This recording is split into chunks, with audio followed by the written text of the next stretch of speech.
Welcome back to Fabric School, the series where I, a textile technologist, tell you how fabrics are actually made. First of all, what is Fabric School? Who am I? Why am I talking about this?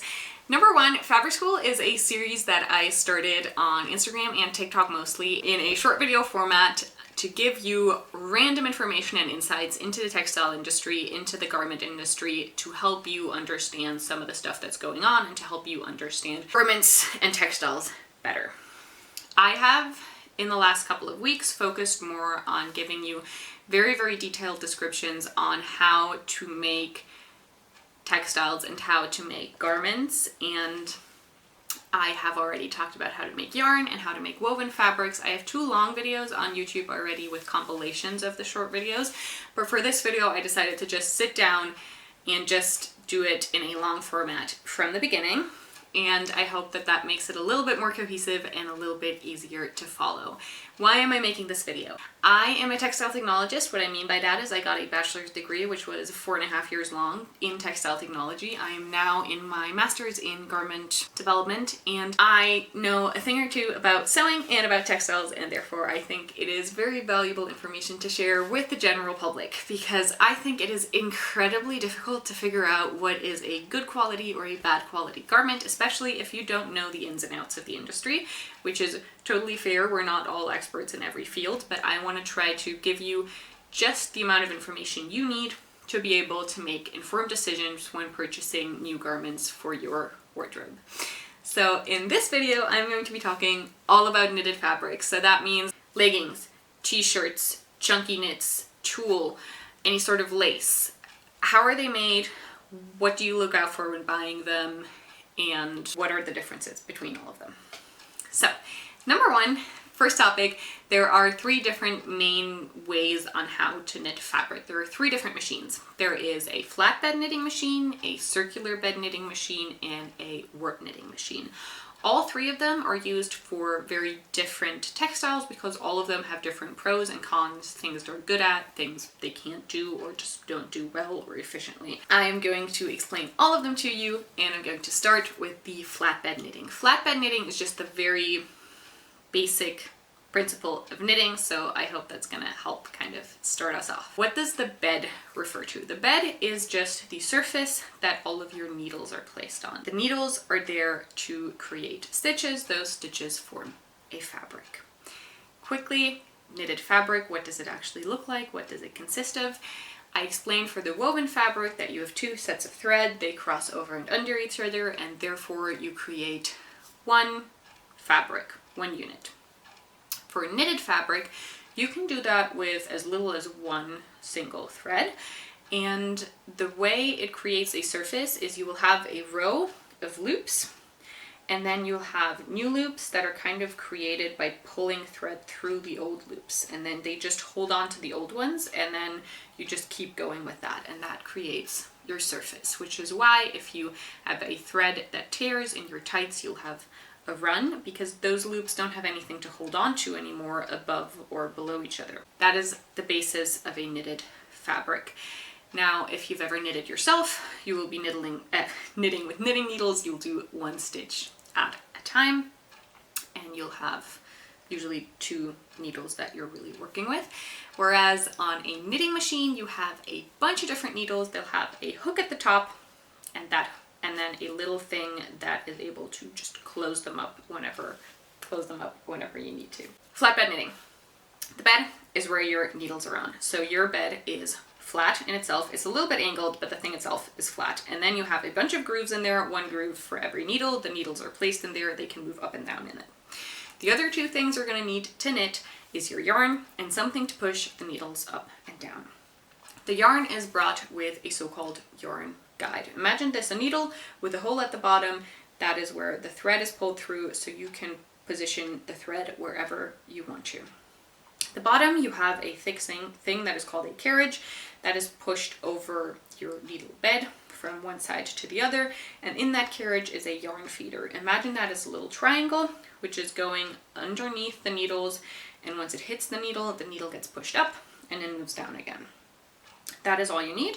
And so to do a row of stitches, you're going to have your yarn guide bring a piece of yarn you'll have your yarn feeder on your carriage, move over, push the needles up, and the needles will then form stitches into the new stitches onto the old ones. And the way that works is you have your needle on your needle shaft at the bottom, you'll have your old stitch hanging, then you put a new thread in here, you'll pull it through the old one, and you will have created a new stitch. The old one now just hangs on the new one and is no longer on the needle. And then you just continue that process. That is the very basic and core principle of how flatbed knitting works.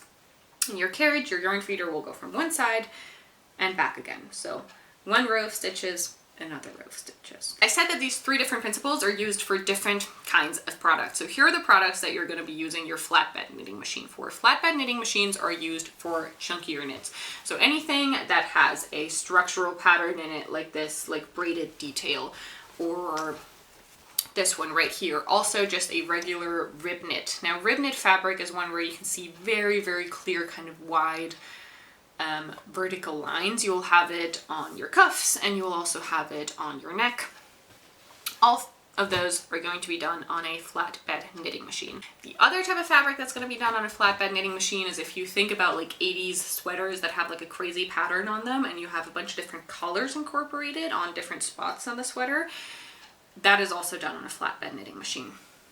And I will explain to you how that is done and why that makes flatbed knitting more inefficient, especially for that pattern specifically, and what can be done to help that. We just knitted 2 rows of stitching. Imagine that our little yarn guide was carrying black thread. So we did black, black. Now we want to do this half black, this half yellow. So what we need to do is we take our yarn guide, our yarn feeder, our carriage, everything over, we knit that half, we have to continue it over, we pick up a yellow yarn guide, stitch that half, continue it all the way to the side, otherwise it's going to be in the way, and then we want to pick up black again, but the black yarn feeder is over here, so then we have to go all the way back, pick up the black. That means we just had 3 passes and recreated 1 row of stitching, so it's quite inefficient compared to just one regular color. And the way you can change that is by giving your yarn guide a separate motor. If your yarn guide can just move freely, what you can do is you can take yarn guide number 1, move here, that yarn guide can go back again where it needs to go, the yellow one's already waiting for you, you continue on with the yellow, and so on. Very, very simple. Motorizing your yarn guide is going to fix the problem with the inefficiency, but it is also more expensive. It costs more to buy in the first place, and then it also costs more to keep it repaired and keep up with it. And so therefore you only use those if you actually really have to. So if you, for example, specialize in colored patterns, you will use those. But in general, one can say creating really colorful pieces is more expensive than just creating one solid color. I said that you create these 2 types of fabric specifically on flatbed knitting machines, and the reason for that is because you can have several needle beds and you can also move those needle beds, and therefore you can move where your stitches are at, and you can create these types of patterns. So for example, a ribbed fabric, very, very simple. You have 2 needle beds. You will create some of the stitches on the front needle bed, some of the stitches on the back needle bed. And because of that, on your ribbed fabric, you will then see some stitches from the front and some stitches from the back. And those that you see from the back will be looking different to you, and you will have those vertical lines. And then to create the braided pattern, what you do is you create some stitches in the front, you can hang them onto the other needle bed, move that needle bed, hang them to the front but in a different position, and therefore you can kind of switch positions of stitches and you can create those types of patterns. Now, hanging your stitches from one needle bed onto the other and moving your needle beds creates one more function, a really, really important one, a really, really cool one for flatbed knitting, and one that in my opinion should be used more and should especially be used more in the future when it comes to not using too many resources, because it does not have any offcut when it comes to your fabric. So usually what you do is you create your fabric, you put your pattern piece on there, you cut it out, and you will always have some sort of random offcut that you do not need. But with the flatbed knitting, and with that what I just explained to you, so let's say we knit everything in the front, we take the outermost stitches, hang them onto the back, move the back needle bed, hang them back onto the front. We can create different shapes in our piece that we're knitting, and therefore we can create the shape specifically of our pattern piece. So let's say we have a sweater, and we can then create the shape of the front of our pattern piece by just hanging stitches somewhere else, as you can see right here. So we didn't cut off, but instead we just hung the stitches onto a different needle and just made the piece narrower in that spot, so we can knit the pieces in exactly the size we need them to be, and then we don't have any offcut. What we can also do is we can create the entire sweater in one piece, which is really, really cool. And that also means you don't then also have to stitch it and sew it, which usually will save you a lot of transport and will save you labor costs, and therefore will pay off potentially, hopefully, because it is a more expensive machine. It is a more inefficient process when it comes to the speed of the knitting itself, but it is a possibility, and it is something you can only do on the flatbed knitting machine. So what do you look out for when you are buying a chunky knit sweater? Essentially, you have 4 different levels to chunky knit sweaters that you can get. Level number 1 is the poorest quality, and that is that everything is sewn together with a basic overlock stitch, which looks something like this. It's a bunch of threads encasing the edge of your fabric, because otherwise it would fray, because it had to be chopped, because it was just knitted as one big piece. So you'll have the cuff sewn on, you will have the side seams sewn up, you will have everything sewn with overlocked edges. Level number 2 is you will have all of the side seams and so on done with overlocked edges, but at least the rib will be part of the fabric. These will be connected. There's no seam on either side. That would be level 2. Level 3 is what this sweater actually is in its full glory, and that is that, number 1, rib and fabric are attached, but the other thing, we do not actually have any overlock stitches. We do still have seams though. So right here, I don't know if you can see it, but there's like a bulge. That is a seam right here, no overlock stitches. That means that all of the pattern pieces, like I just explained, were done in the correct size, but it was not all knitted as one piece. They did still have to be stitched together. And then level 4 quality wise would be if you don't have that bulge and if everything is just one knitted piece, no seams needed anywhere. That is going to be the highest quality. When it comes to the knit itself, that is not regarding any of the material used or any of that, but when it just comes purely to the knitting pattern and the machines that were used and the processes that were used, that is going to be the highest quality. Usually, if someone is making a sweater that is fully knit without any seams, they tend to know what they're doing, and they also tend to use higher quality materials. Not always though. Now, let's go into process number 2. Process number 2 is circular bed knitting. Circular bed knitting, similar to flatbed knitting, except for your needles being arranged around a cylinder. And then once again, you'll have your yarn guide, you'll have your yarn feeder. The yarn feeder goes all the way around with said yarn guide. The cool thing you have here is you will have a ton of yarn guides. Whereas with the flatbed knitting, I think the absolute max you can do is 8 in one carriage, or you will use 2 carriages at the same time, and that would be 8. I think that's the max as far as I know. Whereas for a circular bed, it depends on how much fits around your circumference. For example, you can do 64 systems, and all of them will be going around at the same time, so you will be continuously doing rows of stitching, so that makes it a lot more efficient. But the system itself and how the stitches are formed, same principle. Now, what is circular bed knitting used for? It is used for any type of fabric that is very, very simple in its makeup, and you want to produce it as cheap as possible because it is a lot more efficient because of what I had just explained than flatbed knitting. So a regular sweatshirt material, any type of t-shirt material. Right now I'm wearing a tight gym shirt that is regularly knitted. Same with these workout leggings. That is a regular knit, which is probably most likely done on a circular knitting machine. So anything plain, simple, basic.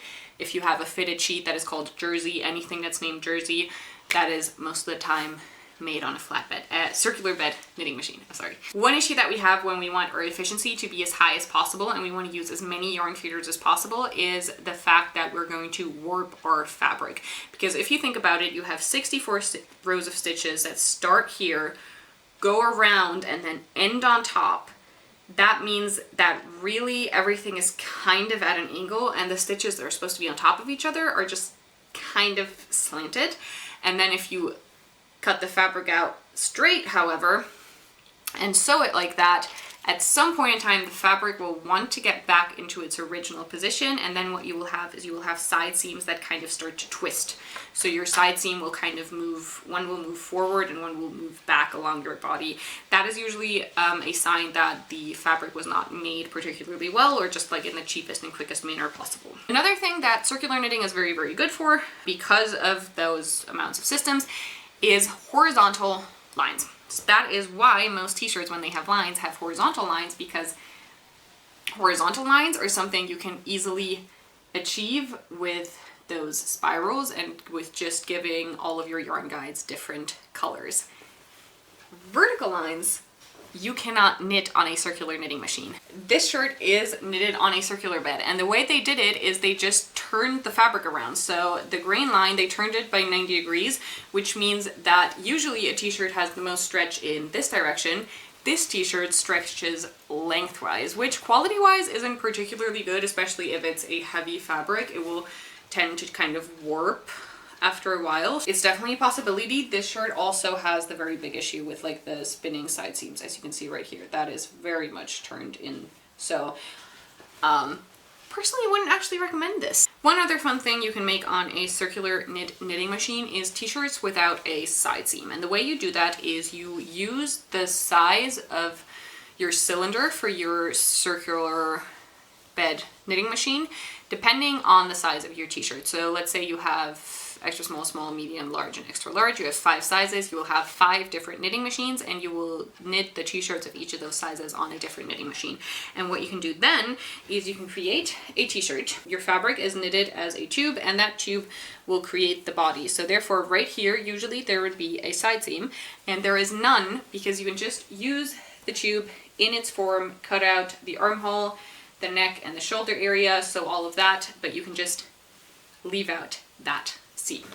That is one of the signs of a good t-shirt most of the time, because usually brands that will do that have put a lot of thought into it. They have producers and work with productions, or have their own productions that have circular knitting machines specified to the sizes of t-shirts they make. So that already means that t-shirts are something that they are invested in. That's something that's important to them. So most likely it is going to be a higher quality t-shirt than one with a side seam. It doesn't necessarily have to be, but it tends to be a good sign. What else do you need to look out for when buying a t-shirt? So the very, very first thing is you should be looking at the fabric. Now, when it comes to the composition, I personally, if it's a wide t-shirt, it does not need any elastane in it. Try to stay away from that for looser fitting t-shirts, and try to go for either cotton or linen. Organic cotton is definitely better than regular cotton. Cotton in itself isn't necessarily the most sustainable material, but if you're thrifting, you're most likely to come across a lot of cotton, so 100% cotton is what you are looking for. Then, the next thing you're going to be looking at is the neck hole. The neck hole has a lot of information that you can take from it, whether or not you want to buy this shirt. Number one, once again, fabric. So does it have a rib fabric around the neck or no? If it doesn't, they're saving money, and it is not going to look nice in about 2 weeks because it is going to be very worn out. You really want the rib fabric around the neck. And if you're wearing a sweatshirt, if you're buying a sweatshirt, for example, you also want that rib on the cuffs. Second thing, you want there to be top stitching around the neck hole so that the rib lays nice and flat.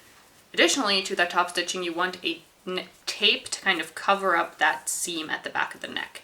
That tape can go either all the way into the shoulder seam, like on this shirt. It can also just be in the back of the neck. The only reason this is there is, number one, to make that seam a little bit stronger, and also aesthetically to make it look a bit less messy. Otherwise, it's just going to look like this. So even though it doesn't have the biggest function, it is very important to look out for, because if they don't do it, they are lazy. And if they're lazy, they're going to be lazy in other spots too. So I would stay away from those t-shirts if they do not have any tape covering up that seam in the back. That is absolute basic construction. Every t-shirt should have that. So definitely look out for that. Those are the main things you're going to be looking at. So once again, you want a rib at the neckline, you want top stitching, you want a tape covering up the back in the neckline, you would prefer no side seams, especially if you're going for a straight fit. If you're going for something that is more fitted, you're going to need side seams, but if you're going for a straight fit and there's no side seams, that is a good sign. And then material composition wise, try to look for natural fibers. You're most likely to find 100% cotton. That tends to be good for t-shirts. And then when it comes to the weight of the fabric, that's kind of personal preference. I try to go for a heavier weight fabric, and that is something I especially tend to find in vintage shirts, and definitely more so in the men's section than in women's. And that wraps up the circular bed knitting machines, and now we're going to go into machine number 3, which is warp knitting. In a video that I made probably about 3 months ago at this point, I talked about warp knitting when it came to making tights and the fact that no run tights are made using warp knitting. I explained earlier, with knitting, if one stitch can't hold on to the other, you're gonna have a run in your tight. Warp knitting works a little differently because your thread isn't in there like kind of like this, but then, you know, a bunch of loops. But instead your thread is coming from the top and going to the bottom, and then it does a couple of back and forth just to hold on to each other to actually create one surface. So the way it works is your machine setup is entirely different. You also have a bunch of parallel needles, but all of those are on one bar. They all move together. They don't move separately. And then you have a bar coming from the top as well. And those are also needles, but essentially they have a loop at the top and you'll have the thread in there. So essentially those are a bunch of yarn guides all parallel. So you have those two bars, the top bar, the bottom bar.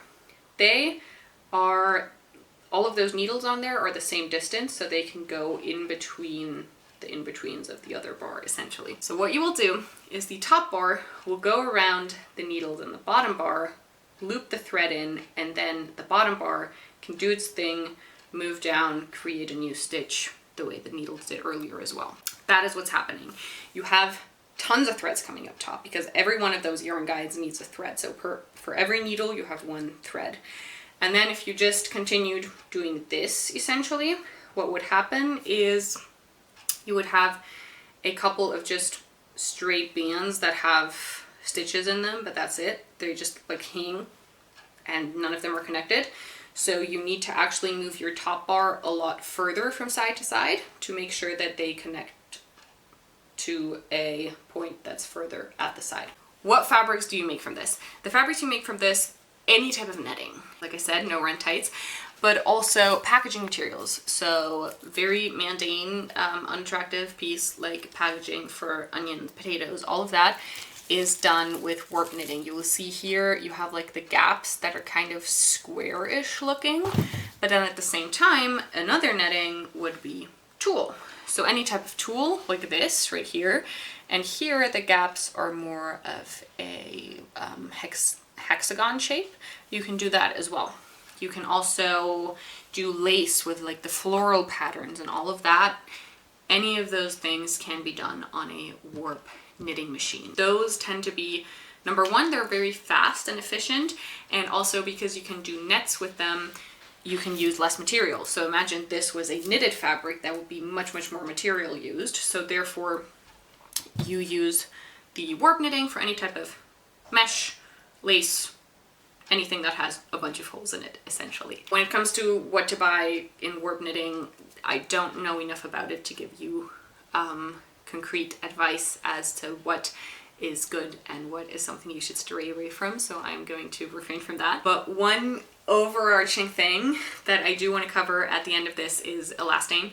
I mentioned when I talked about the t-shirt that you should stay away from elastane if you're going for a looser fit. Elastane is very, very complicated. I did a research thing at a company that I worked for previously where I looked into whether or not we should use elastane in our jersey or if we should just not at all. And honestly, we did not come to a conclusive answer, because the thing with elastane is it is very stretchy. And the one thing that it has that no other material has, it pulls itself back in its original shape very well, which means that if you have a stretchy material, it tends to kind of stretch out, and then you're like, okay, I have to wash it for it to get back into its original shape. But if you have elastane in there, it's going to pull it back, which is why anything that is very, very fitted to the body, like, you know, all the skinny jeans, very, very fitted t-shirts, they tend to have elastane in them.